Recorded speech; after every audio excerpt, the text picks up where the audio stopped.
Depuis le 1er mars, les musulmans sont rentrés dans le mois de Ramadan. Il s'agit de mois de privation et de prière, une période sacrée visant à se rapprocher d'Allah et à réfléchir sur sa marche avec le prophète Mahomet. L'un des temps clés de ce mois de Ramadan reste la nuit de la destinée, encore appelée Layla al-Qadr. Elle est la nuit la plus sainte de l'année, moment où Allah procède à la distribution des cahiers de charges aux différentes entités. La nuit de la destinée, c'est une nuit où Allah subhanahu wa ta'ala donne sa déclaration, sa décision annuelle aux anges. Et c'est cette nuit-là que tous les anges reçoivent leur cahier de charges. Les anges qui sont chargés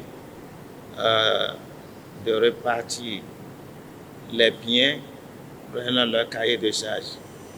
Les anges qui sont chargés de prendre l'âme des hommes prennent aussi leur cahier de charge. Les pluies, les arbres, la naissance, tout ça là aussi prennent leur cahier de charge. Tout ce que devait arriver aux gens, tout est déjà prescrit depuis des années. Mais chaque année, il y aura distribution des décisions d'Allah ou bien des répartitions des recherches dans chaque année. Et c'est dans la nuit de la destinée là qu'on fait cette déclaration, cette répartition de cahiers de charges. La date de la nuit de la destinée n'est pas fixe. Elle a eu lieu au cours des 10 dernières nuits du Ramadan et uniquement lorsque celle-ci porte un nombre impair. Le prophète Mohammed sallallahu alayhi wa sallam, il nous a demandé de chercher ça entre les nombres impairs.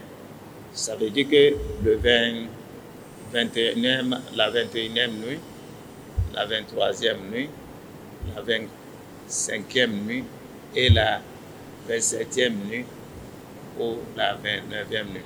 Mais beaucoup des érudits ont préféré célébrer ça la 27e nuit, sous prétexte que dans la sourate Laylatul Qadr, ils ont évoqué Laylatul Qadr là 3 fois. Et les 3 fois, si nous prenons Laylatul Qadr, nous allons voir que c'est 9 lettres alphabétiques.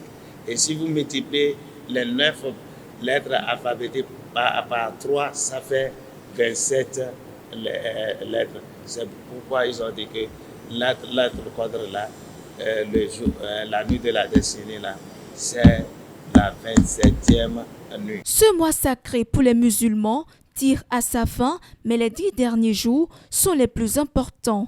C'est le temps idéal de grandir dans les bonnes œuvres spirituelles. On doit multiplier leurs adorations. Si la lecture du Coran, on doit faire la lecture du Coran, on doit demander le pardon, on doit se repentir et on doit faire des aumônes. Il faut se rappeler d'Allah. Le rappel de Allah, ce n'est pas seulement la langue, ce n'est pas seulement la bouche, avec tous nos différentes parties du corps.